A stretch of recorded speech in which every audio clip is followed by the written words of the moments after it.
Hello dear students. देखो, आज हम चैम्प सीरीज़ में बात करने वाले हैं theory brush-up of chemical bonding. Chemical bonding बड़ा इंपॉर्टेंट चैप्टर है और एक तरीके से पूरी इनऑर्गेनिक केमिस्ट्री का मतलब बैकबोन है।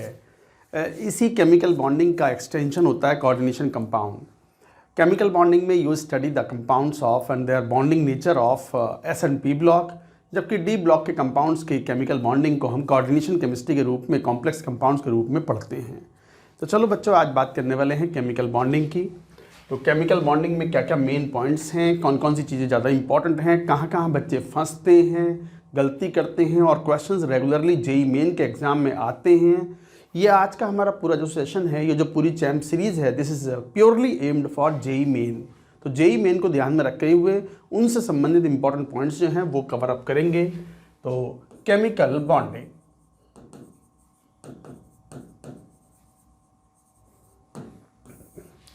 केमिकल बॉन्डिंग में अगर हम बात करें मेजरली हमसे जो पूछा जाता है वो चीज़ें होती हैं जैसे bonding theories of the coordination compound. Major portion ये होता है जिसमें वो वैलेंस बॉन्ड थ्योरी है, हाइब्रिडाइजेशन है और मॉलिक्यूलर ऑर्बिटल थ्योरी है। मेजर पोर्शन तो ये है पूरे चैप्टर का।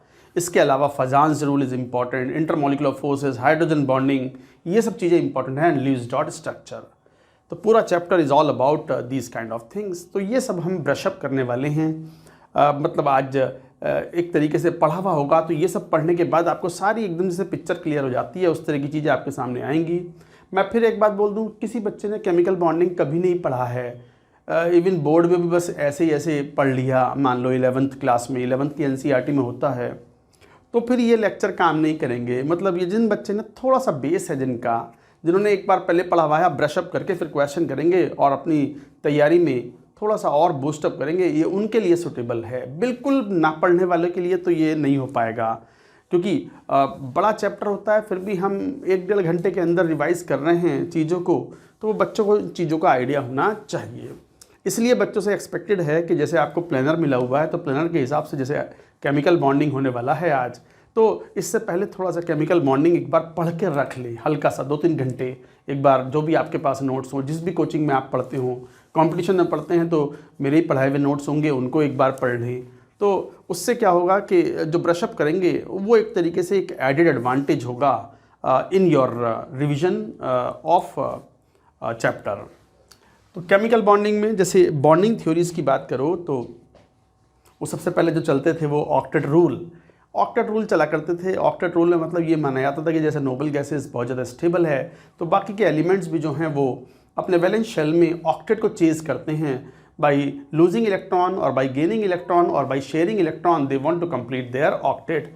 उसी के लिए केमिकल बॉन्ड बनाते हैं, चाहे वो आयनिक बॉन्ड हो चाहे वो कोवेलेंट बॉन्ड हो। आयनिक बॉन्ड इलेक्ट्रॉन के ट्रांसफ़र से बनते हैं, लूजिंग इलेक्ट्रॉन और गेनिंग इलेक्ट्रॉन, और शेयरिंग ऑफ इलेक्ट्रॉन से जो है वो कोवेलेंट बॉन्ड या कोऑर्डिनेट बॉन्ड बनते हैं।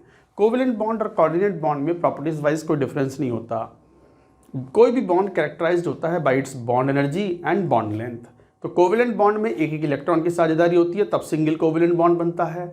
और कोऑर्डिनेट बॉन्ड में एक फुल्ली फिल्ड ऑर्बिटल होता है और एक वैकेंट ऑर्बिटल होता है, तब वो प्रॉपरली ओवरलैप करते हैं in proper orientation and they form the coordinate bond. Bond wise, properties wise, with respect to the bond length and bond energy, as such there is no difference between the covalent and coordinate bond. दोनों में ही 2 electron की साझेदारी होती है। तो ये थोड़ा सा बच्चों को आइडिया होना चाहिए कि भाई आज जैसे आयनिक बॉन्ड है तो बॉन्ड का रीज़न क्या है। रीज़न सबसे पहले होता है, ये डायग्राम इंपॉर्टेंट होता है कि पोटेंशियल एनर्जी घटती है। किसी भी सिस्टम की पोटेंशियल एनर्जी अगर घटेगी, ये इंटरन्यूक्लियर डिस्टेंस आर है, 2 एटम कंबाइन कर रहे हैं, तो ये इस तरीके से आता है, ये यू, और ये जो लोएस्ट पॉइंट है ये रिप्रेजेंट करता है बॉन्ड एनर्जी को, और यहाँ से यहाँ तक ये जो है दिस इज बॉन्ड लेंथ।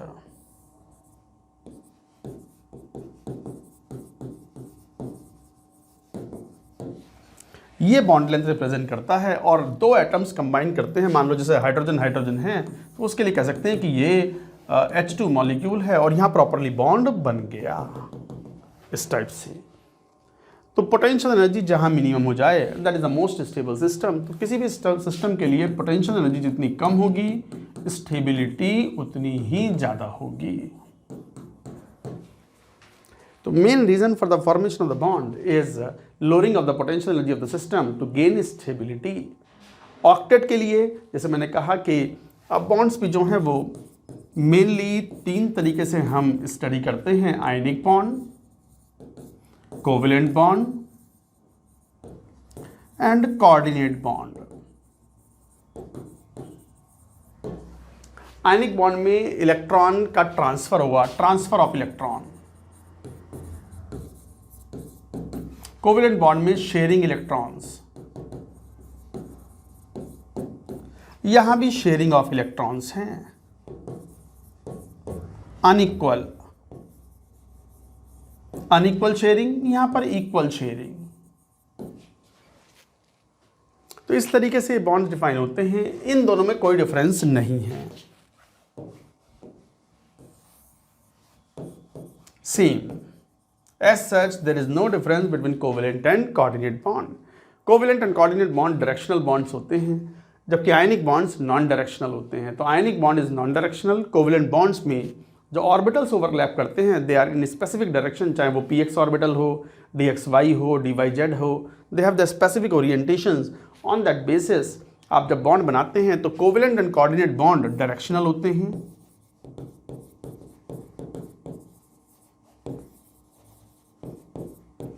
और आयनिक बॉन्ड जो होता है वो नॉन डायरेक्शनल होता है।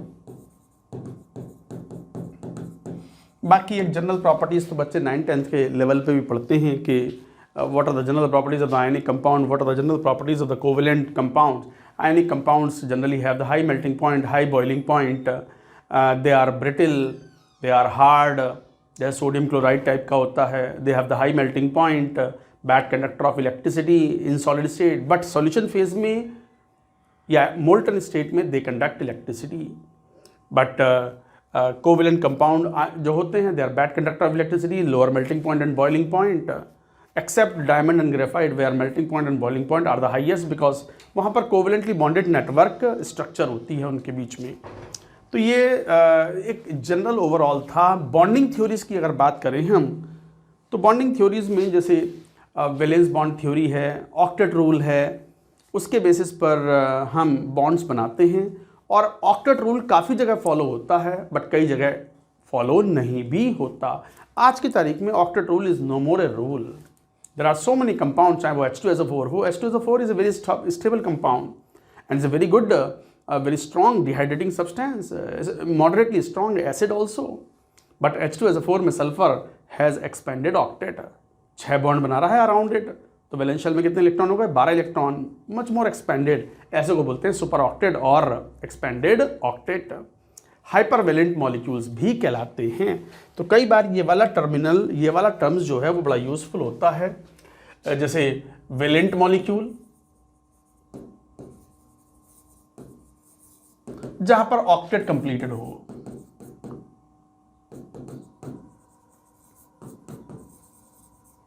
ऑक्टेट कंप्लीटेड का मतलब यह हुआ जैसे NH3, जैसे H2O, जैसे PH3, जैसे H2S, जैसे NCl3, इस तरह के जो एग्जाम्पल हैं, CH4, CCl4 etcetera, octet is complete. एक होते हैं हाइपोवेलेंट। हाइपोवेलेंट वो होते हैं जहां पर वैलेंस शेल में number of electrons in the valence shell less than number of electrons in valence shell less than 8, जैसे कौन? BeCl2, beryllium chloride, BF3, BCl3 etcetera, AlCl3, NO2, NO etcetera. ये सब कहलाते हैं हाइपोवेलेंट मॉलिक्यूल। वैलेंस शेल में number of electrons 8 से कम है। अगर आप इनकी लुईस डॉट स्ट्रक्चर देखो तो BCl3 इज लाइक दिस, 3 ही बॉन्ड हैं, तो 3 बॉन्ड्स मतलब 3 single bonds means how many? 6 valence electrons in valence shell. इस टाइप से NO2 की स्ट्रक्चर और NO की स्ट्रक्चर ये भी पता होनी चाहिए। तो NO ये है, ये एक लोन पेयर है और ये क्या ऑड इलेक्ट्रॉन है, तो ऑड इलेक्ट्रॉन मॉलिक्यूल है ये। ठंडा करने पर डाइमर भी बना लेता है। NO2 की स्ट्रक्चर ही बड़ी इंटरेस्टिंग होती है, थोड़ा ध्यान देंगे। प्लस माइनस फॉर्मल चार्जेस भी हैं इसके ऊपर इस टाइप से, तो इस तरीके से स्ट्रक्चर होती है ये। ओवरऑल ये फॉर्मल चार्जेस हैं, summation of formal charges is equal to 0 in the neutral molecule, तो ये स्ट्रक्चर है। और यहाँ भी NO2 जो है इस पर एक इलेक्ट्रॉन यहाँ है, इस टाइप की स्ट्रक्चर होती है इसमें। समझ में आ गई बात? तो ये भी ऑड इलेक्ट्रॉन मॉलिक्यूल है। This is also the odd electron molecule. तो इस तरह की स्ट्रक्चर हम बनाते हैं, इस तरह की बात हम यहाँ पर कहते हैं। डाइमर बना लेते हैं ये, जैसे NO है, थोड़ा कूल करो इसको तो N2O2 बना लेता है। NO2 है, कूल करो इसको तो दो मॉलिक्यूल मिलकर के N2O4 बना लेते हैं, जिसे बोलते हैं हम डाइमर। ये डाइमर फॉर्मेशन है।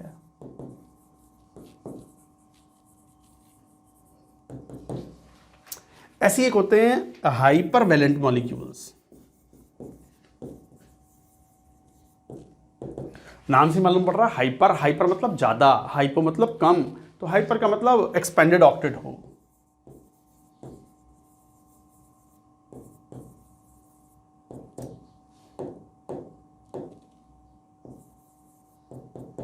ये तो लाइन से हैं। There is a huge number of compounds where octet is expanded. SO2, SO3, H2SO4, PCl5, SF6 और भी ClF3, IF7, सब एग्जाम्पल वही तो हैं ये, जहाँ पर ऑक्टेट एक्सपेंडेड है। HClO4, ClO2 etc. all are examples of hypervalent molecules। इनमें से दो चार की स्ट्रक्चर भी देखो, लुईस डॉट स्ट्रक्चर, तो यू शुड हैव ना आइडिया अबाउट कि किस तरीके से हम कह पा रहे हैं इस बात को। आप अगर नोट कर रहे हो तो लिखते भी चले जाओ, साथ के साथ रफली अपनी कॉपी में लिख रहे हैं तो लिख भी चलें। हालांकि हम आपको PDF तो प्रोवाइड करते ही हैं इन सब चीज़ों की।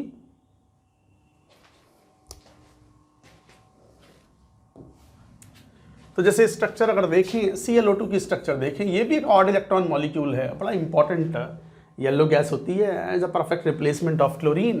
तो ये स्ट्रक्चर इस टाइप की होती है, Cl डबल बॉन्ड O, और ये 7 इलेक्ट्रॉन होते हैं वैलेंस शेल में, 4 और 2 6, और एक ऑड इलेक्ट्रॉन मॉलिक्यूल, ये भी ऑड इलेक्ट्रॉन मॉलिक्यूल है। अच्छा ध्यान दो, ये लुईस डॉट स्ट्रक्चर है। एक्चुअल शेप इसकी कैसी होगी जरा देखिए। एक्चुअल शेप में तो ये इस तरह का मॉलिक्यूल होता है, ये ऑड इलेक्ट्रॉन मॉलिक्यूल, ये pair of electron and 2 double bond, इस टाइप का होता है ये बेंट मॉलिक्यूल।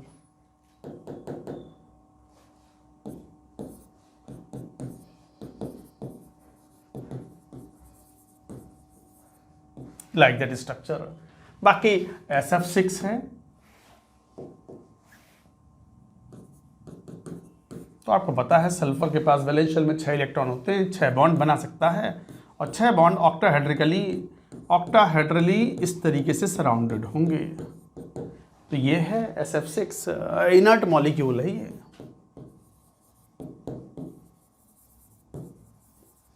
रिएक्शन नहीं करता, रूम कंडीशन पे गैस होती है ये SF6। IF7 है, तो IF7 की स्ट्रक्चर इस टाइप से बनती है। 7 बॉन्ड बनाएगा, पेंटागनल बाई पिरामिडल स्ट्रक्चर है, तो समथिंग लाइक दैट, जैसे पिरामिड बना दिया।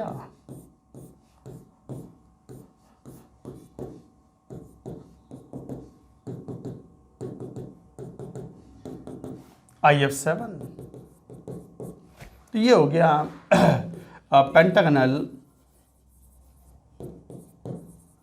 Bi pyramidal structure.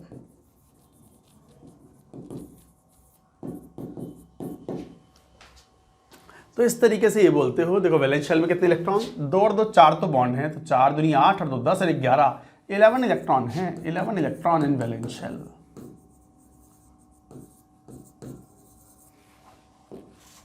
यहां देखना कितने हो गए, 6 बॉन्ड हैं, 6 बॉन्ड का मतलब 6 दूनी 12, 12 इलेक्ट्रॉन्स इन वैलेंस शेल।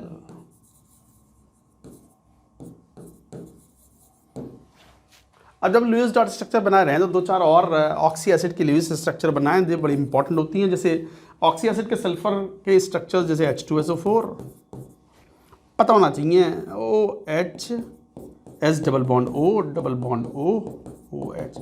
ये भी सुपर ऑक्टेट कहलाता है। ये सुपर ऑक्टेट मतलब मैक्सिमम ऑक्सीडेशन स्टेट में हो।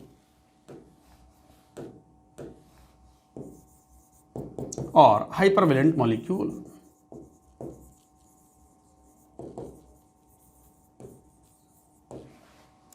और अगर बात करें हम जैसे H2S2O7 इसे बोलते हैं, ये तो सल्फ्यूरिक एसिड है, ये कहलाता है पायरोसल्फ्यूरिक एसिड।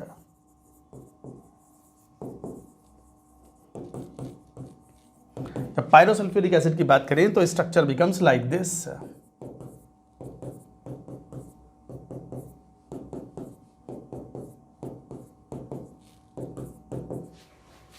एक होता है मार्शल्स एसिड, ये बड़ा इंपॉर्टेंट होता है। नेक्स्ट स्क्रीन पर देखें, ये तो IIT में IVP स्ट्रक्चर। मार्शल्स एसिड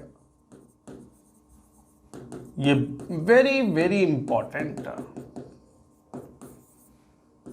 इसे कई बार परऑक्सो डाइसल्फ्यूरिक एसिड भी बोलते हैं।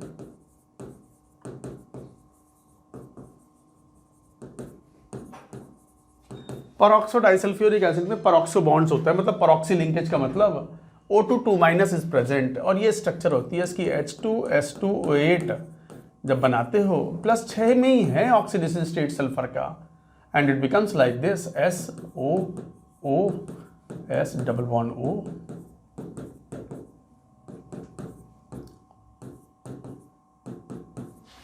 ये है परऑक्सी bond.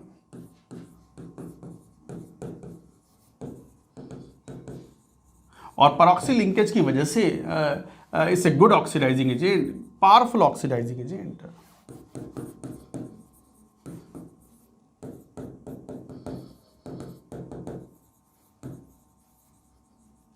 So it's a very powerful oxidising agent Marshall's acid. ऐसे ही होता है कैरोज एसिड। कैरोज एसिड की स्ट्रक्चर पता होनी चाहिए, H2SO5, इसे कई बार बोलते हैं परऑक्सी मोनोसल्फ्यूरिक एसिड या परऑक्सो मोनो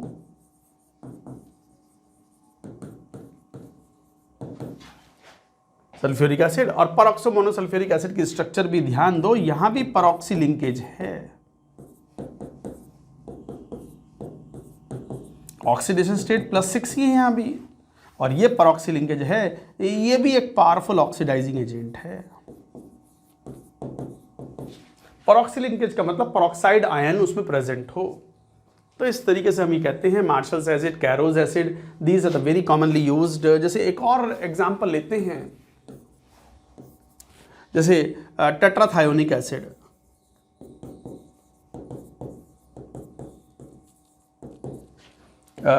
H2S4O6 जब इसकी स्ट्रक्चर बनाते हैं तो ये इस टाइप से बनती है, HOS S double bond O, double bond O,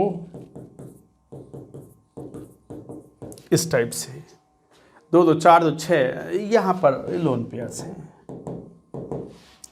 ये है टेट्राथायोनिक एसिड। इसी में कोई डाइथायोनिक एसिड बनाना चाहे तो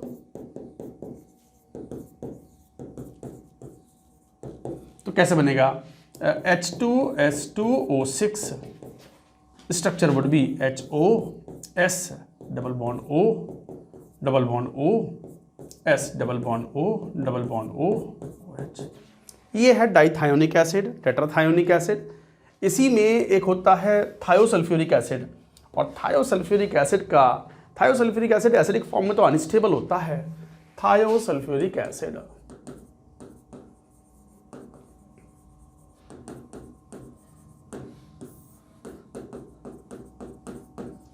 थोड़ा अनस्टेबल है ये। इट इज स्टेबल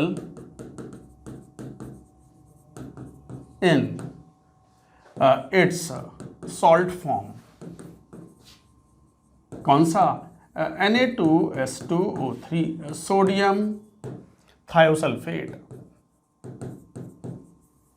ये तो मतलब बहुत ही इंपॉर्टेंट क्वालिटेटिव एनालिसिस में भी it plays a very very important role. इसके तो बहुत ही ज़्यादा प्रैक्टिकल एग्जांपल्स हैं। क्वांटिटेटिव एनालिसिस में, टाइट्रेशंस में आयोडीन का estimation we always do with the help of sodium thiosulphate solution, जिसे हम हाइपो सॉल्यूशन भी बोलते हैं। तो ये तो बड़ी इंपॉर्टेंट स्ट्रक्चर है। इसकी स्ट्रक्चर अगर देखें तो इट इज़ समथिंग लाइक, वो कैटायन तो अलग हो गया, बाकी S2O3 minus is something like S, और सल्फर पर S नेगेटिव, O नेगेटिव, और ये डबल बॉन्ड O, और ये O, इस टाइप से। तो इस तरह की स्ट्रक्चर होती है यहाँ पर डबल बॉन्ड। तो ये स्ट्रक्चर होती है, इस तरीके से हम बात बोलते हैं सोडियम थायोसल्फेट। तो थायोसल्फ्यूरिक एसिड का ये आयन होता है sodium thiosulphate, and structure is quite important that we should follow. ये थे फॉस्फोरस के कुछ ऑक्सी एसिड्स की बात करें, जैसे H3PO2, H3PO3। इस पे अक्सर क्वेश्चन पूछ लिए जाते हैं कि जैसे ये, इसे बोलते हैं हाइपोफॉस्फोरस एसिड।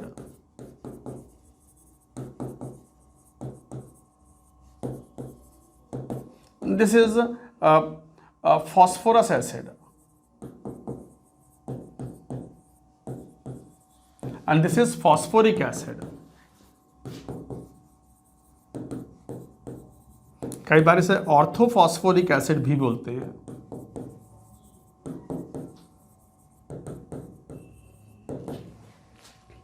तो इनकी स्ट्रक्चर में ये एक मोनोप्रोटिक एसिड है। स्ट्रक्चर बड़ी खास ध्यान रखना, एक ही हाइड्रोजन ऑक्सीजन से कनेक्टेड है, बाकी इसमें 2 pH बॉन्ड्स होते हैं। यहाँ 2 एसिडिक हाइड्रोजन होते हैं और एक pH बॉन्ड भी होता है, और यहाँ पर कोई pH बॉन्ड नहीं होता, सभी हाइड्रोजन तीनों एसिडिक हैं।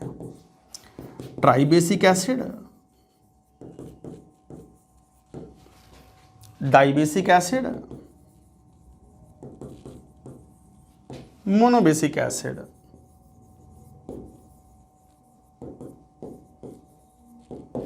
जो एसिडिक हाइड्रोजन है वही बेसिसिटी डिफाइन करेगा, ये हाइड्रोजन नहीं, ये तो रिड्यूसिंग नेचर की हैं। तो इसी कारण से pH बॉन्ड अगर प्रेजेंट है तो वो रिड्यूसिंग कंपाउंड होता है। तो ये दोनों रिड्यूसिंग एजेंट हैं, गुड रिड्यूसिंग एजेंट्स।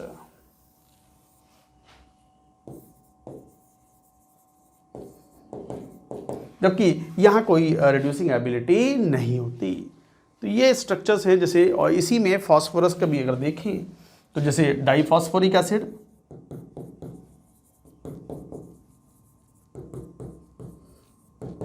डाइफॉस्फोरिक एसिड की स्ट्रक्चर देखें तो वो होता है H4P2O7, इस टाइप से। कैसे?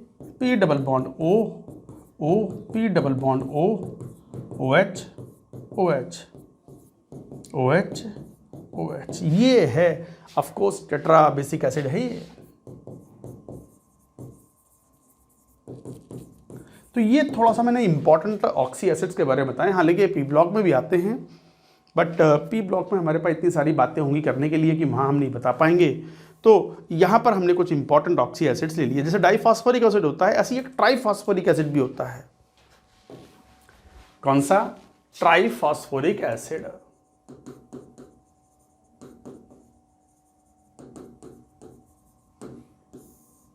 ट्राइफॉस्फोरिक एसिड की स्ट्रक्चर देखो बिल्कुल इस तरीके से बनेगी। O, P double bond O, P double bond O, OH, OH, OH, ये OH, OH। ये स्ट्रक्चर बन गई। 1, 2, 3, 4, 5 पेंटा बेसिक एसिड। फॉर्मूला क्या बना? H5P3 और O कितने? 1, 2, 3, 4, 5, 6, 7, 8, 9, 10।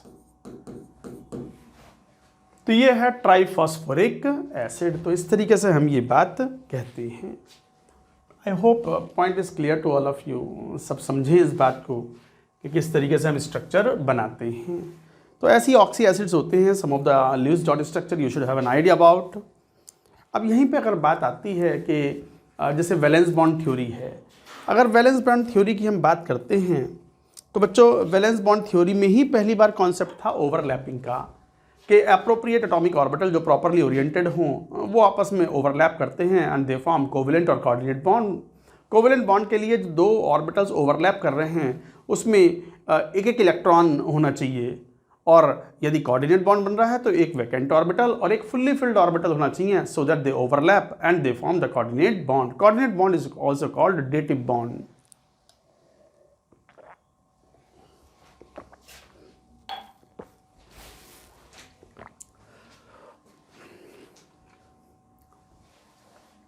तो जैसे डेटिव बॉन्ड के एग्जाम्पल तो देखें।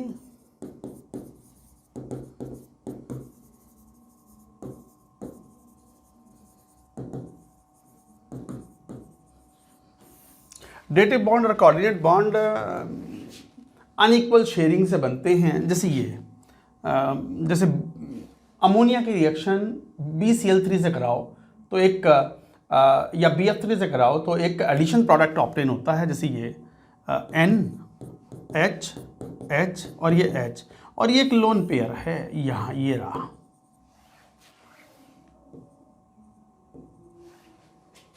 ये अमोनिया है। ऐसी BCl3 की बात करें या BF3 की बात करें तो बोरॉन F, ये F और ये F, और एक ये खाली वैकेंट ऑर्बिटल है। तो बोरॉन का वैकेंट ऑर्बिटल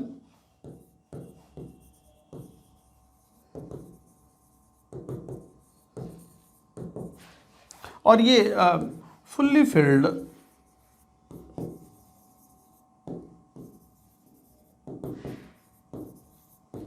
नाइट्रोजन आपस में ओवरलैप करके बना दिया कोऑर्डिनेट बॉन्ड और डेटिव बॉन्ड।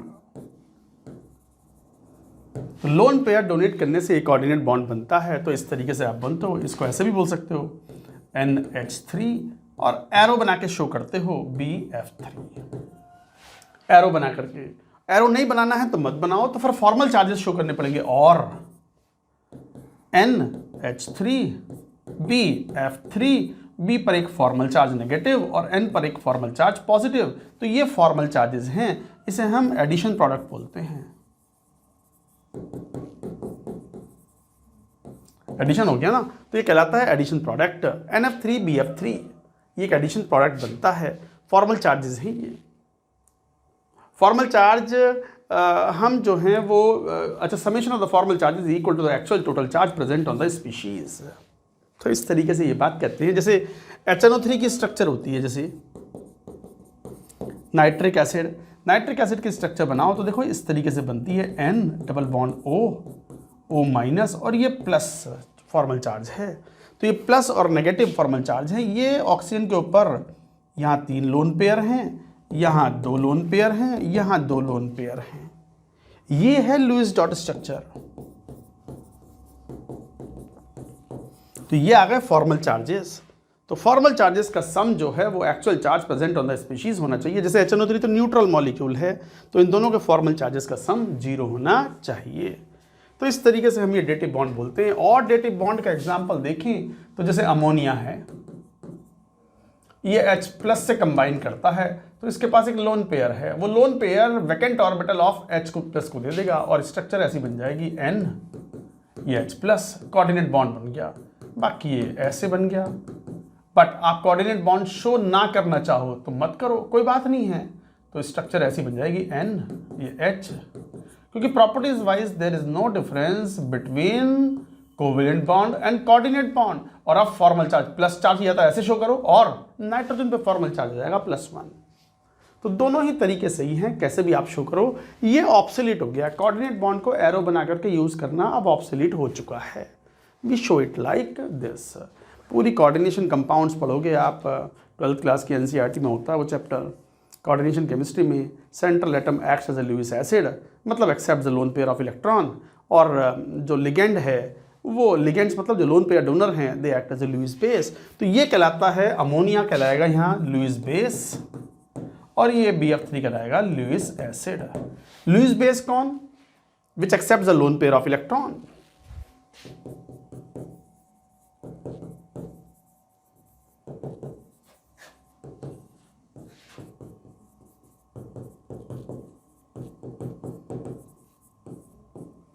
विच एक्सेप्ट्स नहीं, ये तो लुईस एसिड हुआ।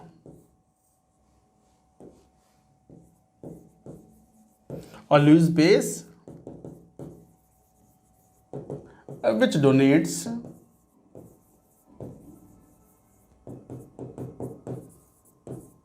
Loan pair of electron. तो एक तरीके से अमोनिया यहाँ लुईस बेस है और BF3 acting as Lewis acid. Examples of Lewis acid Lewis base भी पता होने चाहिए। Examples of Lewis acids, cations. Cations अब पूरी डी ब्लॉक के कंपाउंड्स हैं, पूरे कोऑर्डिनेशन केमिस्ट्री में central atom acts as Lewis acid. तो लुईस एसिड में cations for example cobalt 2 plus, cobalt 3 plus, ferrous ion, ferric ion, gold 3 plus, silver ion, इस type के, बेरिलियम 2 प्लस, मैग्नीशियम 2 प्लस, इस type से। और भी कुछ भी हो सकते हैं, निकल 2 प्लस, H प्लस, ये सब क्या हैं? लुईस एसिड हैं। Species which have vacant incomplete octet, species with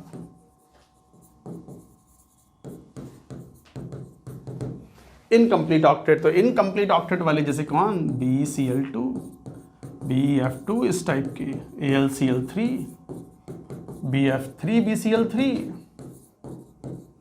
इस टाइप के जितने भी स्पीशीज हैं, they all act as the incomplete octet हैं इनके, तो लुईस एसिड की तरह बिहेव करते हैं, ZnCl2 एटसेट्रा।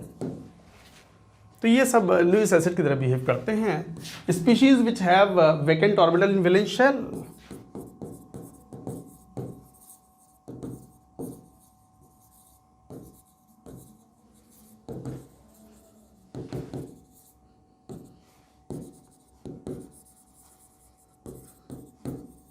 वैलेंस शेल में खाली ऑर्बिटल्स हों, चाहे वो d ऑर्बिटल ही क्यों ना हो, वैकेंट ऑर्बिटल्स, d ऑर्बिटल्स तो भी चलेंगे। जैसे कौन? PF5, समझ रहे हो, BrF3, इस टाइप के एग्जाम्पल, XeF6, ये सब भी कैसे जरा देखना। PF5 बड़ी आसानी से फ्लोराइड आयन से रिएक्शन करता है और ये लुईस एसिड की तरह, और ये लुईस बेस की तरह बिहेव करता है, एंड PF6 माइनस बना लेता है। नॉट ओनली दैट, BrF3 एक फ्लोराइड आयन के साथ बड़ी आसानी से BrF4 माइनस बना लेता है। XeF6 फ्लोराइड आयन के साथ रिएक्शन करने के बाद XeF7 माइनस बना लेता है। तो ये क्या है? ये लुईस एसिड है और फ्लोराइड आयन लुईस बेस है। तो ये सब स्पीशीज लुईस एसिड की तरह बिहेव करते हैं। अच्छा, लुईस बेस कौन? Anyone which can donate the lone pair of electron. ये बड़ा आसान सा है। Lewis base which donates lone pair of electron, जैसे X माइनस कौन? Chloride ion, bromide ion, iodide ion, fluoride ion, ये सब मतलब जितने भी लिगेंड्स हैं, फॉर एग्जाम्पल लिगेंड्स। और जैसे कौन? OH minus, water, ammonia, NH2 minus, NH2 minus, इस टाइप से, इसे बोलते हैं इमाइड आयन। तो ये सब क्या हैं? ये सब all are the examples of CN minus, CO, carbon monoxide etcetera. सब ये लुईस बेस की तरह बिहेव करते हैं। They donate the lone pair of electron to the needy ones. Needy ones मतलब जिनके पास वैकेंट ऑर्बिटल्स हैं। कभी कभी ये क्वेश्चन बड़ा कॉमन होता है कि कौन इनमें से लुईस एसिड की तरह बिहेव नहीं कर सकता। पहले यहाँ तक की बात एक बार लिखो तो सही, जरा नोट इट डाउन। तो ये थे बच्चों Lewis acid and Lewis bases. जैसे मैं क्वेश्चन की बात कह रहा था कि कई बार क्वेश्चन ऐसे पूछ लेते हैं कि which of the following do not act as Lewis acid. इनमें से कौन से लुईस एसिड की तरह बिहेव नहीं कर सकते? A जैसे PCl5 B, CCl4 C, BrF3 D। मान लो कुछ और एग्जांपल ले लिया, जैसे BF3। Obviously the answer is carbon के कंपाउंड जहां टेट्रावैलेंसी कंप्लीट हो, 4 बॉन्ड्स बन रहे हों, कोवेलेंट सिंगल कोवेलेंट बॉन्ड्स हों, तो ये लुईस एसिड की तरह बिहेव नहीं करेगा, does not act as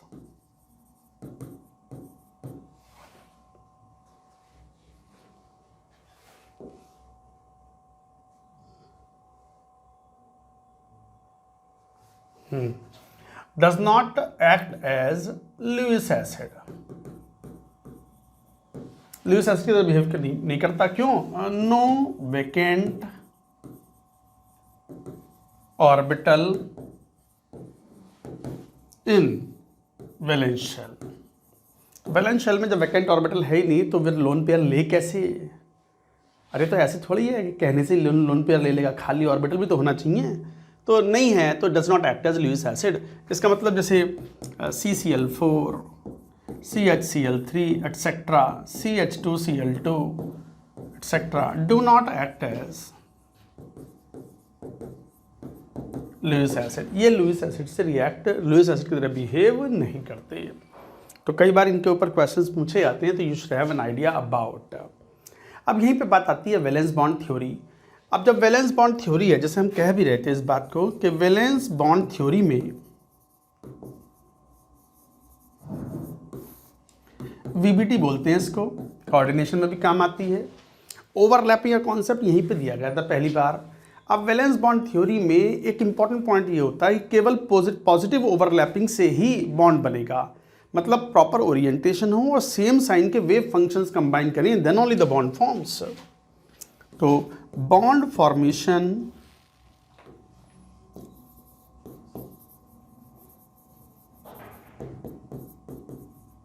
occurs when positive overlapping takes place।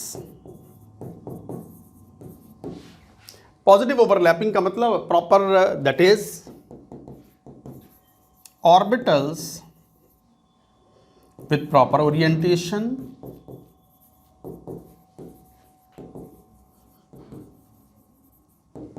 and with the same sine wave function,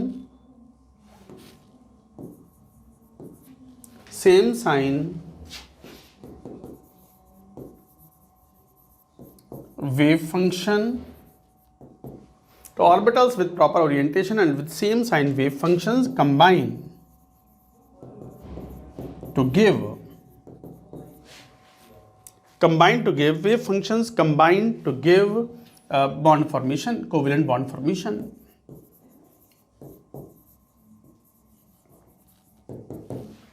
जैसे क्या? जैसे ये अगर हेड ऑन ओवरलैपिंग हो रही है, तो जैसे ये हेड ऑन ओवरलैपिंग है, मान लो सेम साइन का वेव फंक्शंस कंबाइन कर रहे हैं, तो ये इस तरीके से कंबाइन हो जाएंगे,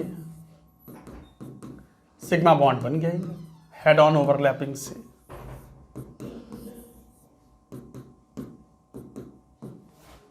प्लस प्लस कंबाइन कर रहे हैं, ये साइन है, प्लस माइनस क्या है? ये साइन ऑफ वेव फंक्शंस।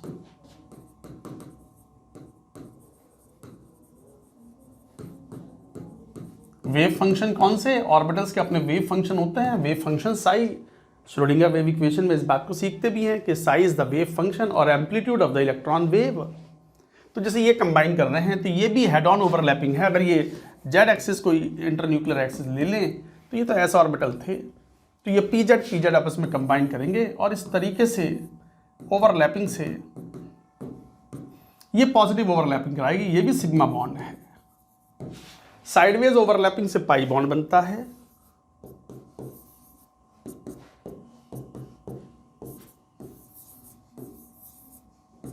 ये साइडवेज ओवरलैपिंग हो गई। ये इंटरन्यूक्लियर एक्सिस है।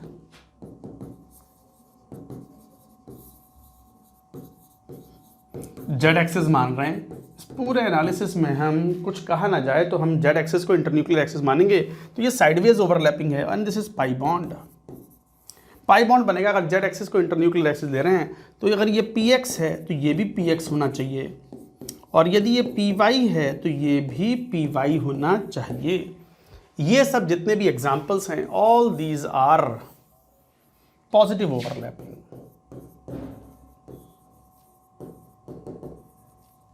All these examples are positive overlapping. ये सब पॉजिटिव ओवरलैपिंग के एग्जाम्पल्स हैं। बॉन्ड फॉर्मेशन हो रहा है। Negative overlapping and zero overlapping does not form any bond. Negative overlapping और जीरो ओवरलैपिंग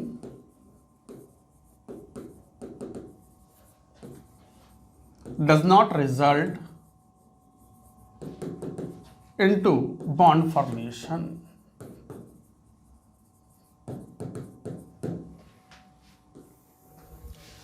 नहीं बनाता बॉन्ड। नेगेटिव ओवरलैपिंग का मतलब अपोजिट साइन के वेव फंक्शंस कंबाइन करें, जैसे ये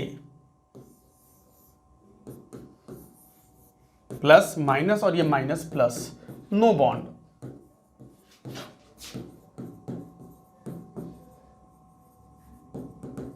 कोई बॉन्ड नहीं बनेगा। और जैसे नो बॉन्ड फॉर्मेशन, ये कहलाएगा नेगेटिव ओवरलैपिंग। अच्छा, जीरो ओवरलैपिंग क्या है? जीरो ओवरलैपिंग इस तरीके की हो कि प्लस प्लस भी कंबाइन हो, प्लस माइनस भी कंबाइन हो और दोनों के इफेक्ट कैंसिल आउट हो जाए एग्जैक्टली। जैसे ये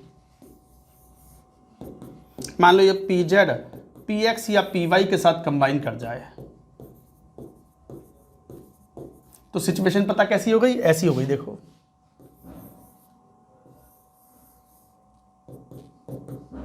देखो, ये प्लस प्लस से जो कॉम्बिनेशन से जो कंस्ट्रक्टिव इंटरफेरेंस हुआ है, इलेक्ट्रॉन डेंसिटी का फायदा हुआ है between the nucleus, plus minus से वो कैंसिल आउट हो गया, तो ये जीरो ओवरलैपिंग हो गई।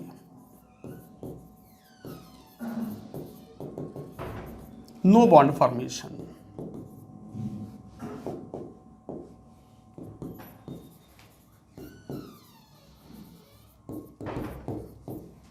नो बॉन्ड फॉर्मेशन, तो कोई बॉन्ड यहां नहीं बनेगा।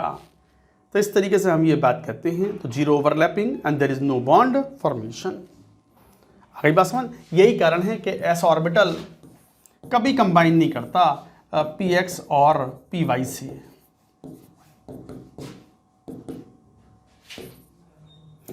सिचुएशन जीरो ओवरलैपिंग की हो जाएगी। देखो, जो कंस्ट्रक्टिव इंटरफेरेंस हुआ प्लस प्लस इंटरफेरेंस से, वो डिस्ट्रक्टिव इंटरफेरेंस हो गया, जीरो ओवरलैपिंग है ये भी। नो बॉन्ड फॉर्मेशन, कोई बॉन्ड नहीं बनेगा। यही कारण है अगर जेड एक्सिस को इंटरन्यूक्लियर एक्सिस ले रहे हैं तो एस ऑर्बिटल पी एक्स या पी वाई के साथ ओवरलैप करके बॉन्ड नहीं बना सकता, और एस ऑर्बिटल सिग्मा बॉन्ड ही बनाता है। एस ऑर्बिटल फॉर्म्स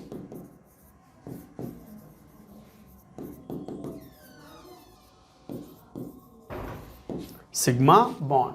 तो इस तरीके से ये बात आप कहते हो, ये एनसीईआरटी में मेंशन्ड है। इसे बोलते हैं जीरो ओवरलैपिंग। ये भी जीरो ओवरलैपिंग।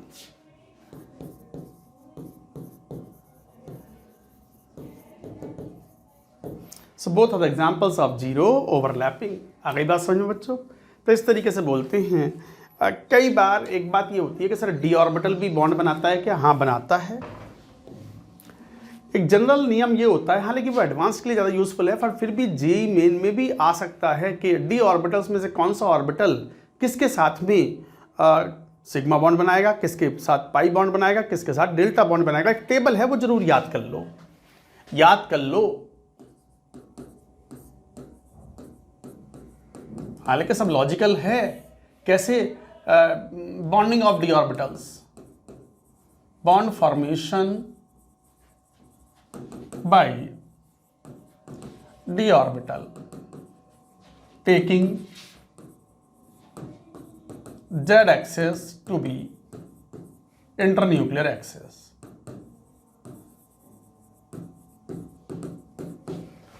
z axis को इंटरन्यूक्लियर एक्सिस ले लें तो किस तरीके से बॉन्ड बनाएगा? तो ध्यान दो, D Z square S orbital के साथ, पी जेड के साथ, टी जेड स्क्वायर के साथ, ये पहले एटम का डी जेड स्क्वायर, ये दूसरे एटम का कोई ऑर्बिटल, ये सिग्मा बॉन्ड बनाएगा।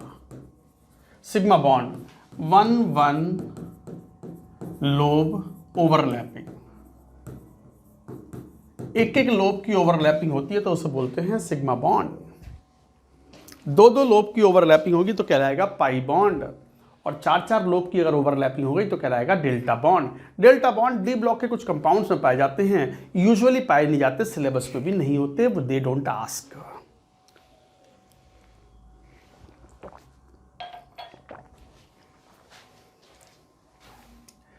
डी जैसे एक्स जेड है तो वो पी एक्स या डी एक्स जेड के साथ पाई बॉन्ड बना लेगा।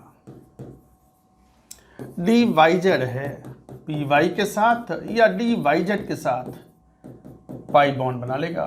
Z axis to the internuclear axis, d x square y square plus d x square y square, d x y plus d x y, ये बना लेते हैं डेल्टा बॉन्ड।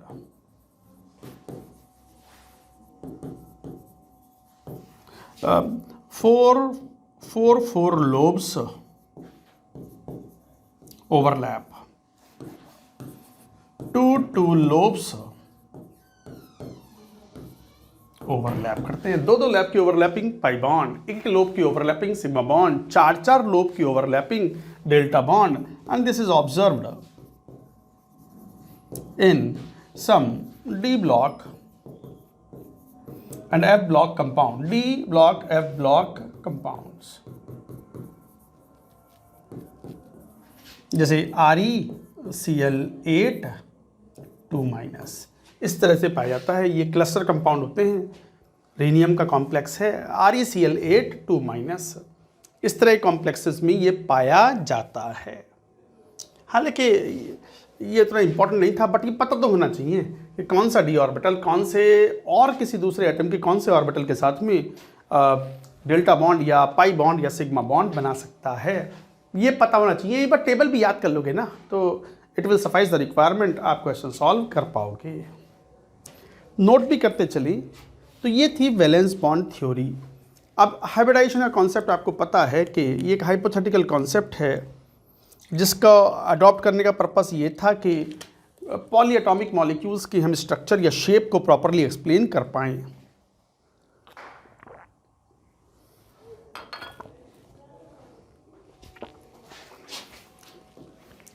अब हाइब्रिडाइजेशन में depending upon the steric number you use hybridization. तो steric number क्या होता है?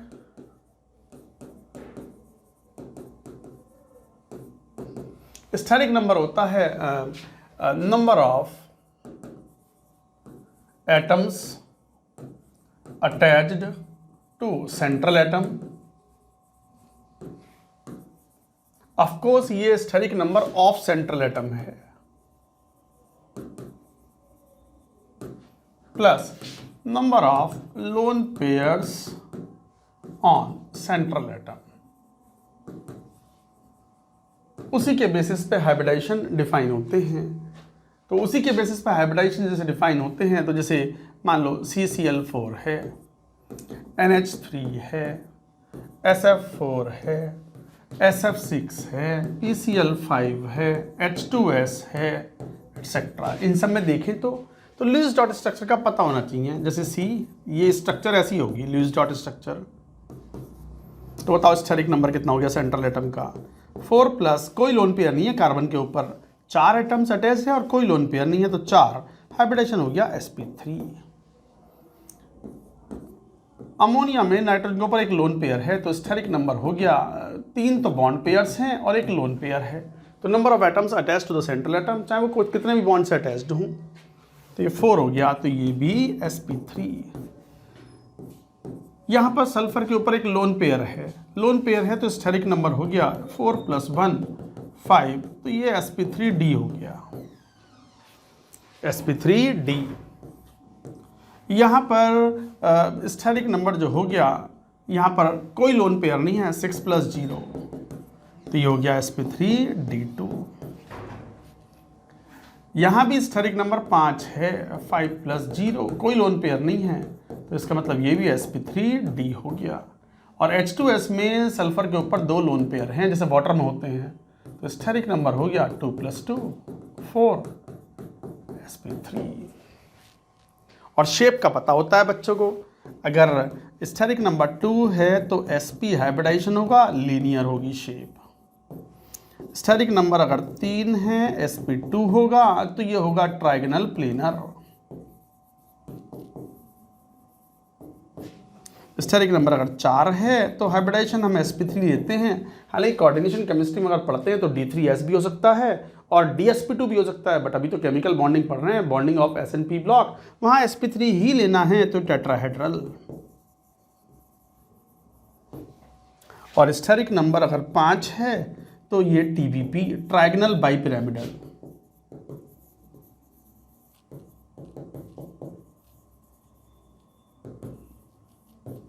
और स्टेरिक नंबर अगर मान लो 6 है तो ऑक्टाहेड्रल। ऑक्टा मतलब 8, हेड्रल मतलब फेसेस, 8 फेसेस बनते हैं, तो जो कि 6 टर्मिनल एटम्स अटैच्ड हों तब बनता है। स्टेरिक नंबर 6 पे और हाइब्रिडाइजेशन हो गया sp3d2। यहाँ पे हाइब्रिडाइजेशन हो गया sp3d। और स्टेरिक नंबर 7 अगर हो तो ये होता है pentagonal bipyramidal, PBP।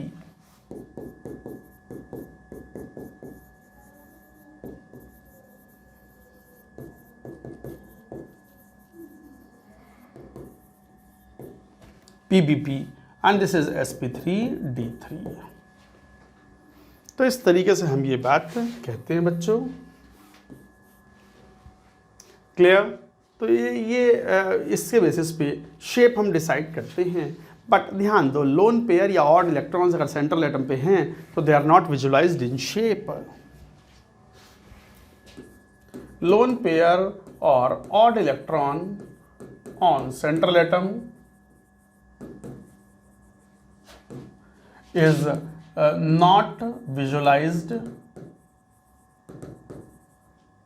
in shape। वो शेप में विजुलाइज नहीं होते, वो दिखाई नहीं पड़ते। केवल bond pairs decide the shape, only bond pairs.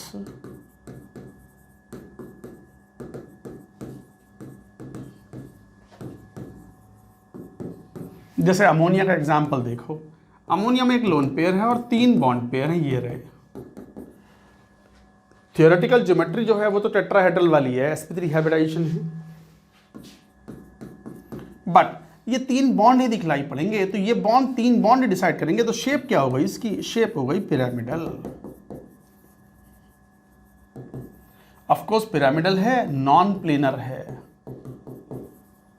एक प्लेन में नहीं है पूरा का पूरा मॉलिक्यूल, तीनों बॉन्ड्स एक प्लेन में नहीं आ सकते। टेट्राहेड्रॉन की स्ट्रक्चर के मैक्सिमम 2 बॉन्ड्स एक प्लेन में आ सकते हैं। और जैसे H2O है, O,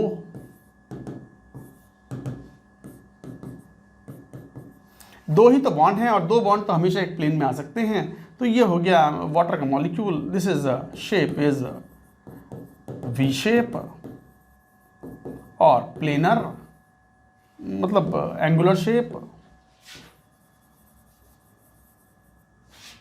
और bent molecule. Of course planar, अगर किसी कंपाउंड में 2 ही बॉन्ड हैं तो वो हमेशा प्लेनर तो होगा ही होगा। तो इस तरीके से आप ये कहते हो कि lone pairs are not visualised. इसी में VSEPR थ्योरी होती है। जैसे ये एंगल है थीटा, आइडियल एंगल तो 109 डिग्री 28 मिनट्स होता है, बट ये थीटा जो है दिस इज लेस देन, मान लो ये थीटा 1 है, ये थीटा 2 है, तो ये थीटा 1 की value less than 109 degree 28 minute. Theta 1 होता भी कितना है? 107 डिग्री, बड़ा इंपॉर्टेंट भी होता है। ये थीटा 2 जो है वो 104.5 डिग्री के आसपास होता है। So this theta 2 is also 109 degree. Ideal angle 109 degree 28 minute होता है टेट्राहेड्रल में, कम है। क्यों? VSEPR theory. क्या कहती है VSEPR थ्योरी? बच्चों को जरूर याद होगा, क्या वेस्पर थ्योरी भी बोल देते हैं इसको। Loan pair repulsion is greater than lone pair bond pair repulsion which is greater than bond pair. Loan pair repulsion is greater than lone pair bond pair repulsion greater than bond pair repulsion। और जो जितने ज़्यादा repulsion cause करेगा bond angles को दबाएगा, बाकी के bond angles को दबाएगा। Lone pair एक था, बॉन्ड एंगल को दबा दिया इन्होंने NH बॉन्ड्स को, तो बॉन्ड एंगल घट करके 109 डिग्री 28 मिनट से घट के 160 डिग्री रह गया।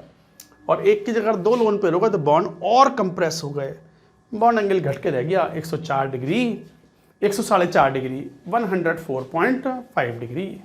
तो इस तरीके से ये डिफाइन करते हो आप। और वेस्पर थ्योरी में lone pair repulsion is greater than lone pair bond pair is greater than bond. अच्छा, बॉन्ड पेयर में भी double bond causes greater repulsion than single bond.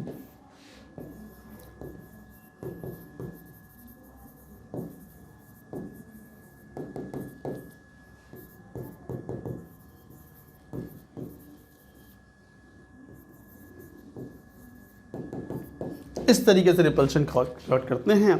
और इसका इम्प्लीकेशन किस तरीके से आता है, लिख रहे हो तो एक बात, ये पूरी बात लिखो, वैसे PDF नोट्स आपको प्रोवाइड कर देंगे रिवीजन के लिए।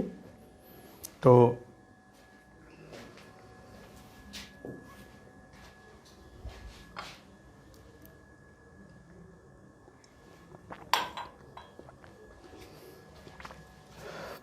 जैसे मान लो इनकी शेप बताओ, जैसे शेप ऑफ कुछ इंपॉर्टेंट मॉलिक्यूल, जैसे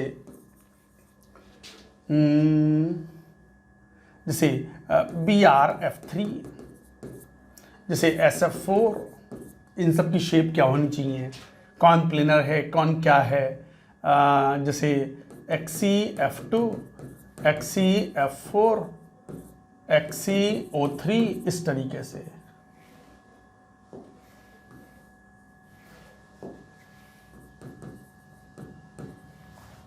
इस तरह के कुछ कंपाउंड XeO2F2, इस टाइप से कंपाउंड जरा देखें तो सही। 7 इलेक्ट्रॉन थे वैलेंस शेल में, 3 तो बॉन्ड बना लिए फ्लोरीन ने, 2 लोन पेयर अभी भी हैं। ये तो खुद ही डिसाइड करना पड़ता है लुईस डॉट स्ट्रक्चर से। SF4 में सल्फर सेंट्रल एटम है, वैलेंस शेल में 6 इलेक्ट्रॉन होते हैं, 4 तो काम आ गए बॉन्ड बनाने में, 1 लोन पेयर अभी भी है। XeF2 में जीनॉन पर 8 इलेक्ट्रॉन होते हैं, 2 तो बॉन्ड बनाने में काम आ गए फ्लोरीन के साथ, 6 बचे हैं, तो 3 लोन पेयर अभी भी अवेलेबल हैं। इसी तरीके से XeF4 4 बॉन्ड्स हैं, तो 2 लोन पेयर अभी भी अवेलेबल हैं। यहाँ पर 1 लोन पेयर अब अवेलेबल है, 2 दूनी 4 और 2 6, 1 लोन पेयर अवेलेबल है। लोन पेयर पता होने चाहिए। तो स्टेरिक नंबर कितना हो गया, स्टेरिक नंबर हो गया 3 + 2 5, तो sp3d हो गया। यहाँ स्टेरिक नंबर, यहाँ भी 5, कैसे 4 + 1 5, तो यहाँ भी sp3d हो गया। यहाँ भी 2 और 3 5, sp3d। अपने 6 एग्जाम्पल हैं ये। स्टेरिक नंबर यहाँ पर 4 + 2 6,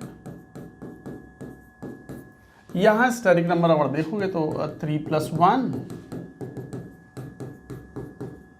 और यहाँ अगर देखोगे steric number, of course central atom का भले ही ऑक्सीजन दिख रहा है बट जीनॉन की बात कर रहे हैं, तो 2 और 2 4 और 1 5। तो अगर शेप देखो तो ऐसी आएगी।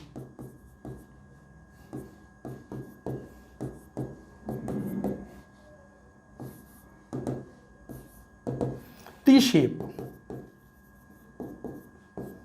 ऑफकोर्स दिस इज प्लेनर, ये टी शेप है, प्लेनर कहलाएगी। ऐसी ये SF4 है, तो SF4 में स्टेरिक नंबर 5 है, 1 लोन पेयर है, तो लोन पेयर TBP के अंदर लोन पेयर हमेशा इक्वेटोरियल पोजीशन पे ही जाएगा। जैसे ये 2 इक्वेटोरियल पे आए हैं, तो सल्फर, और ये इस टाइप से।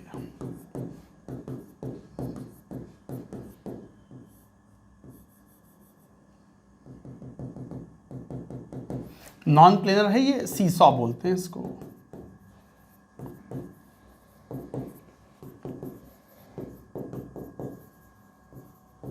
ये प्लेनर मॉलिक्यूल था।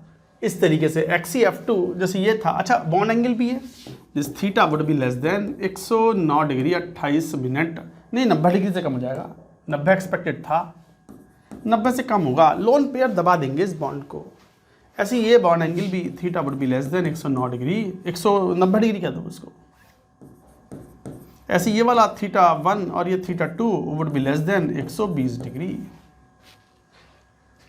इस तरह की शेप होगी, XeF2 की शेप ये हो गई।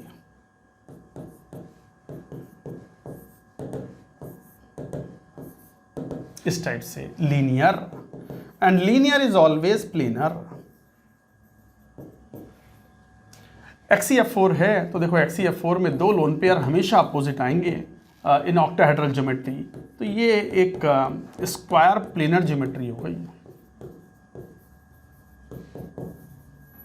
नाम में ही आ रहा है प्लेनर। XeO3 की स्ट्रक्चर में एक लोन पेयर है और 3 डबल बॉन्ड ये ऑक्सीजन वाले आ गए, pyramidal. Of course pyramidal is non planar. XeO2 F2 की बात करें, एक लोन पेयर था, स्ट्राइक नंबर 5 है, तो xenon double bond and lone pair हमेशा इक्वेटोरियल पोजीशन पे आएंगे, तो ये लोन पेयर तो इक्वेटोरियल पे आ गया, ये दो F आ गए और ये यहाँ इस टाइप से। ऑफ कोर्स ये θ1 is less than 120 degree, this θ2 is less than 90 degree. Lone pair causes greater repulsion than bond pair, double bond से ज़्यादा काफ़ी ज़्यादा रिपल्शन कॉज करता है लोन पेयर, तो ये भी सीसॉ हो गई। Seesaw is non planar. आ गई बात समझ में? ये क्वेश्चन बहुत कॉमन है, जेई मेन के एग्जाम में बहुत रेगुलरली हाइब्रिडाइजेशन पूछ के शेप के बारे में पूछ सकते हैं, बॉन्ड एंगल्स के बारे में भी पूछ सकते हैं, तो ये वेस्पर थ्योरी का ही एप्लीकेशन है। मैंने बहुत इंपॉर्टेंट एग्जाम्पल्स जो हो सकते हैं वो यहाँ लेने की कोशिश की है ताकि आपका थ्योरी ब्रशअप हो जाए, थ्योरी आपकी एकदम बस हाँ फटाफट एक उससे निकल जाए और आप फिर क्वेश्चन सॉल्व कर सको। तो ये कुछ एग्जाम्पल्स थे, ये आपको अच्छे से पता होने चाहिए। ये एक पॉइंट लिखने वाला है कि loan pair and double bonds in TBP structure, triangular bipyramidal structure, occupy the equatorial position. Loan pair and double bond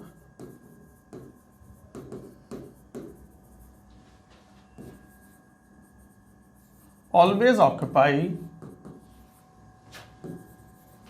equatorial position in TBP, triangle bipyramidal structure. अच्छा, दूसरा ये भी होता है कि एक बैंड्स रूल भी होता है। बैंड्स रूल ये कहता है कि जो मोर इलेक्ट्रोनेगेटिव एटम हैं वो वहाँ जाते हैं जहाँ एस कैरेक्टर कम हो, और जहाँ एस कैरेक्टर ज़्यादा हो वहाँ less electronegative element are diverted. Bent's rule, more electronegative element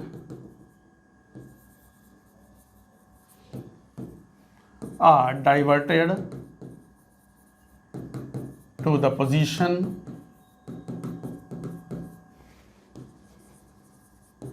where less S character is present। ये बड़ा यूजफुल पॉइंट है। जैसे for example in TBP triangular bipyramidal structure, more electronegative element goes to axial position because axial position has less s character.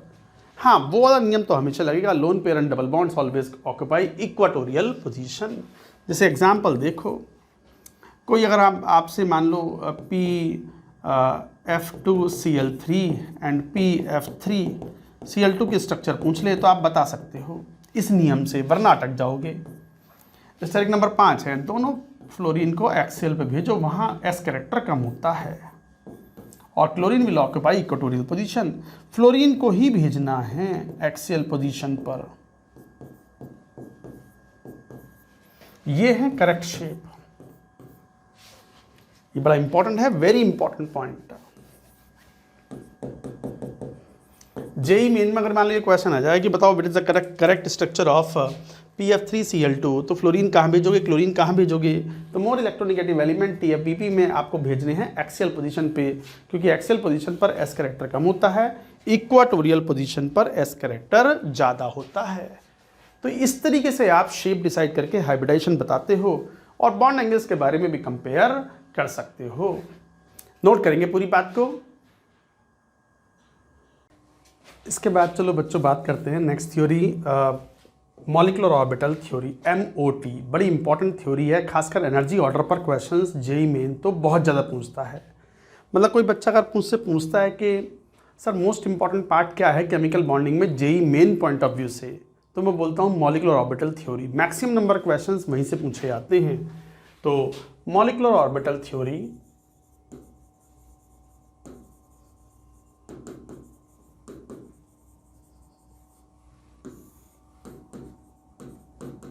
MOT में वो जो energy order है that is most important. आपको ये बच्चों याद होना ही चाहिए। For total number of electrons greater than 14।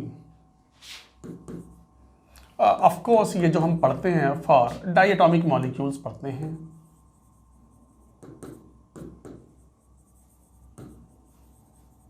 तो डायटोमिक मॉलिक्यूल्स के लिए मॉलिक्यूलर ऑर्बिटल थ्योरी हमारे सिलेबस में होती है। For total number of electrons, अगर मॉलिक्यूल्स में वो अगर 14 से ज़्यादा हैं तो एनर्जी का ऑर्डर ये होता है sigma 1s, sigma star 1s, sigma 2s, sigma star 2s, sigma 2pz, pi 2px, pi 2py।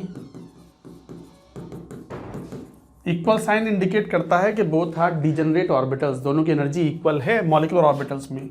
उसके बाद फिर pi star 2px is equal to pi star 2py, sigma star 2pz। ये है increasing order of energy.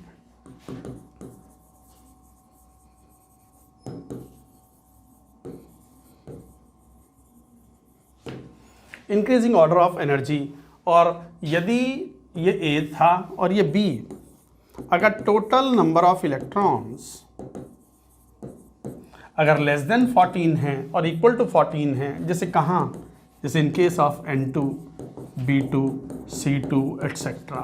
More than 14 वाले कहाँ, जैसे O2, F2 etcetera. इन सब cases में अगर total number of electrons less than equal to 14 हैं, 14 के बराबर या उससे कम, तो एक्सेप्शनल एनर्जी ऑर्डर होता है। Exceptional energy order due to S&P mixing. Orbitals में भी S&P की मिक्सिंग होती है, उसके कारण से एक्सेप्शनल एनर्जी ऑर्डर फॉलो करते हैं। और वो डिफरेंस कहाँ आता है, डिफरेंस यहाँ आता है। देखो 2pz में 2pz की एनर्जी जंप कर जाती है beyond pi 2px and pi 2py। In that case कैसे, बाकी पूरा ऑर्डर सेम रहेगा। Sigma 1s, sigma star 1s, star लगा रहे हैं तो वो एंटी बॉन्डिंग मॉलिक्यूलर ऑर्बिटल्स हैं। Sigma 2s, sigma star 2s। उसके बाद pi 2px is equal to pi 2py, then comes sigma 2pz, pi star 2px, pi star 2py, then sigma star 2pz। ये है increasing order of energy, increasing energy.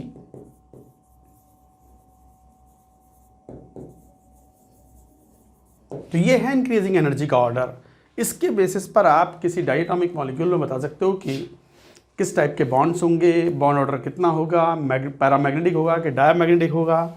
जैसे कई बार question ऐसे पूछते हैं, for example O2 molecule है, total electrons अगर ध्यान से देखें तो वो 16 है, of course which is greater than 14 electrons. तो फिर कौन सा energy order, sigma 1s2, sigma star 1s2, sigma 2s2, sigma star 2s2। उसके बाद pi sigma 2pz, sigma 2pz 2, pi 2px is equal to pi 2py 2, pi star 2px is equal to pi star 2py, sigma star 2pz।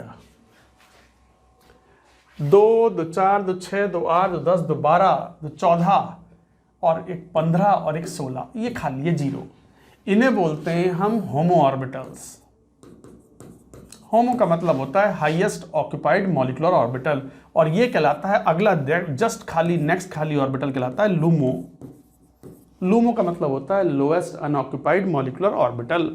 जब O2 को energy मिलती है in the form of heat और in the form of photons, electron from HOMO jumps to LUMO, उसी के basis पर इनके colour आएगा या नहीं आएगा वो हम डिफाइन करते हैं। तो colour of the compounds are explained on the basis of the energy absorption when electron jumps from HOMO to LUMO orbitals. अब जैसे ये था तो बॉन्ड ऑर्डर कितना हुआ? बॉन्ड ऑर्डर होता है number of bonding electrons minus number of anti bonding electrons upon 2। Number of bonding electrons अगर देखें तो 2, 2, 4, 2, 6, 2, 8, 2, 10, और number of anti bonding electrons देखिए तो 2, 2, 4, 5, 6 अपॉन 2।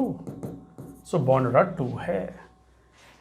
बॉन्ड ऑर्डर इज 2 और 2 अनपेयर्ड इलेक्ट्रॉन्स भी हैं, एक ये अनपेयर्ड इलेक्ट्रॉन, एक ये अनपेयर्ड इलेक्ट्रॉन। तो इसका मतलब there are 2 unpaired electrons.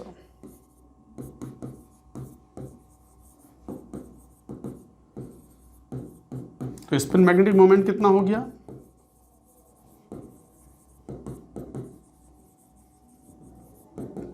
Square root क्या होता है? x into x plus 2 Bohr magneton, और x की तो वैल्यू 2 है तो root 2 into 4 root 8 Bohr magneton. Of course this is paramagnetic.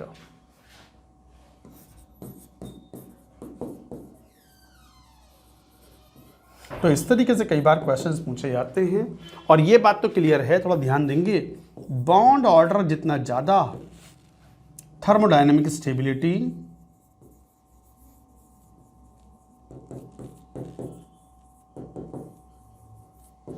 Of bond उतनी ज़्यादा। तो बॉन्ड ऑर्डर जितना ज़्यादा होगा thermodynamic stability of the bond उतना ही ज़्यादा होगा। तो ये थोड़ा ध्यान देने वाली बात है कि बॉन्ड ऑर्डर ज़्यादा तो thermodynamic stability of the bond will be greater. कभी कभी ये जब बॉन्ड ऑर्डर हम कंपेयर करते हैं, सेम बॉन्ड ऑर्डर कंपेयर करें तो फिर कैसे कंपेयर करें थर्मोडायनेमिक स्टेबिलिटी? तो ये एक बड़ा इंपॉर्टेंट पॉइंट भी होता है।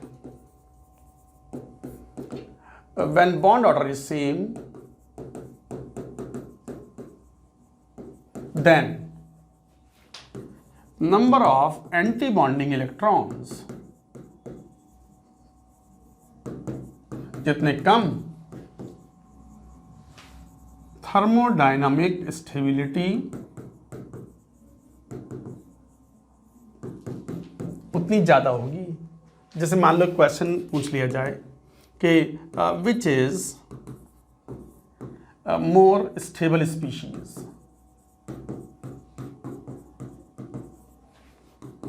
H2 minus and H2 plus, बड़े इंपॉर्टेंट केस हैं। तो ऐसे क्वेश्चन का जवाब दें, इंपॉर्टेंट क्वेश्चन होता है ये। तो जरा H2 माइनस देखना, molecular orbital theory diatomic molecules पे या उनके आयंस पर लगा सकते हो। तो टोटल इलेक्ट्रॉन्स हैं कितने? 3 हो गए। H2 में 2 इलेक्ट्रॉन होते हैं, H2 माइनस का मतलब 1 इलेक्ट्रॉन गेन कर लिया, 3 हो गए। तो 3 का मतलब ये हो गया sigma 1s2 sigma star 1s1। तो बताओ बॉन्ड ऑर्डर कितना हो गया? बॉन्ड ऑर्डर हो गया 2 - 1 अपॉन 1 2 हाफ। ऐसे ही H2 प्लस की बात करें तो टोटल इलेक्ट्रॉन्स तो 1 ही है ना। तो इस केस में sigma 1s1 sigma star 1s0। यहाँ भी बॉन्ड ऑर्डर 1 - 0 अपॉन 2 हाफ ही है, इक्वल है ये। तो फिर कैसे कंपेयर करें? मगर बॉन्ड स्ट्रेंथ इक्वल नहीं है। यहाँ एक एंटी बॉन्डिंग इलेक्ट्रॉन है, यहाँ एंटी बॉन्डिंग इलेक्ट्रॉन नहीं है। तो जहाँ एंटी बॉन्डिंग इलेक्ट्रॉन कम है वहाँ थर्मोडायनेमिक स्टेबिलिटी ज़्यादा होगी। तो H2 plus is more stable then H2 minus, greater thermodynamic stability. तो कई बार इस तरह के क्वेश्चंस आपसे पूछे जाते हैं, तो you should have an idea about. Diatomic molecules में N2 का बॉन्ड ऑर्डर काफ़ी हाई होता है, 3 होता है, और इसलिए तो N2 एक इनर्ट मॉलिक्यूल है because bond is very strong. Nitrogen के बीच का बॉन्ड काफ़ी स्ट्रॉन्ग होता है, और इस तरीके से हम ये बात करते हैं। तो मेनली 2 एनर्जी ऑर्डर हैं, इनके बेसिस पर क्वेश्चन पूछे जाते हैं और आप क्वेश्चंस का जवाब दे सकते हो। सारे क्वेश्चंस एकदम लाइन से आसान हैं। Exceptional energy order for total number of electrons less than equal to 14 is due to the S&P mixing. इसके ऊपर भी जेई ने क्वेश्चन पूछा हुआ है। तो अकॉर्डिंगली इस तरीके से क्वेश्चंस के जवाब देते हो इन मॉलिक्यूलर ऑर्बिटल थ्योरी। एक और चीज़ पे क्वेश्चन अक्सर पूछे जाते हैं, वो है intermolecular forces and hydrogen bonding. अगर मैं इंटरमॉलिक्यूलर फोर्सेस की बात करूं, ये तो स्ट्रॉन्ग बॉन्ड्स हो गए, बट इंटरमॉलिक्यूलर फोर्सेस में अगर बात करें तो इंटरमॉलिक्यूलर फोर्सेस कई तरीके के हो सकते हैं।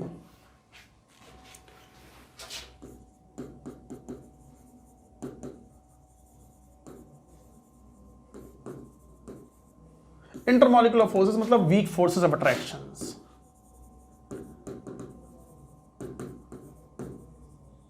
वीक इंटरेक्शंस होते हैं जिनमें जैसे कौन कौन से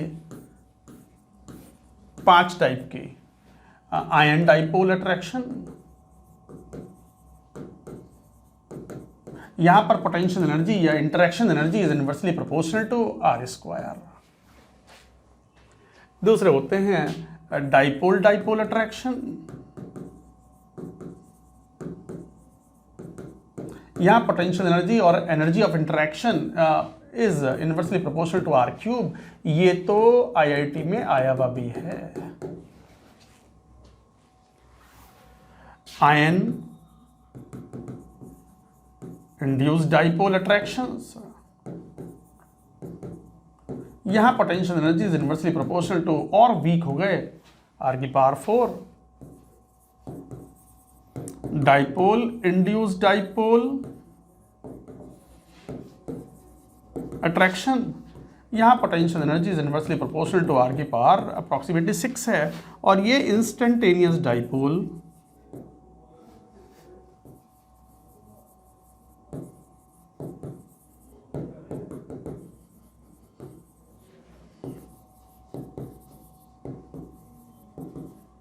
यहां भी potential energy of interaction is inversely proportional to r की पावर 6। ये होते हैं weak intermolecular forces. Hydrogen bonding in special case of it, hydrogen bonding इसी का पार्ट है। तो इस पे भी ये क्वेश्चन जैसे एक बार आईआईटी ने पूछा है, तो हो सकता है कि आयन डाइपोल अट्रैक्शंस में जेईई मेन पूछ ले कि बताओ what is the energy of interaction, how it is related with the internuclear distance. R internuclear distance है बिटवीन द स्पीशीज। तो इस तरीके से ये पोटेंशियल एनर्जी इस तरीके से कहते हैं। हालांकि स्ट्रेंथ ऑफ द फोर्सेस में ion dipole attractions are stronger than dipole dipole, dipole dipole stronger than ion induced dipole which is stronger than dipole induced dipole, and weakest is instantaneous dipole induced dipole, जिसे हम dispersion forces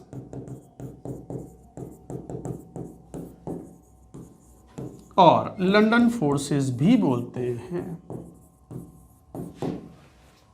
Non-polar molecules में these forces are responsible for defining the physical properties of the compounds. In general, molecular weight जितना ज़्यादा, in general, London forces in non-polar molecules उतने ही ज़्यादा। जैसे xenon में London forces ज़्यादा हैं, क्रिप्टॉन, हीलियम, नियॉन, आर्गन, इस टाइप से क्रिप्टॉन, जिनॉन। और जैसे example I2 is greater then Br2 is greater then Cl2 greater than F2। Decreasing London forces हैं ये। तो मोलर वेट जितना ज़्यादा, डिस्पर्शन फोर्सेस नहीं ज़्यादा। वैसे ये dispersion forces accompany all the type of bonds, चाहे वो आयनिक बॉन्ड हो, कोवलेंट बॉन्ड हो, हर तरह की बॉन्डिंग के साथ में dispersion forces will always accompany.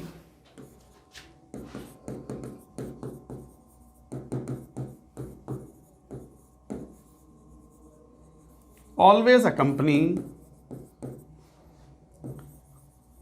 with accompany the other type of bonds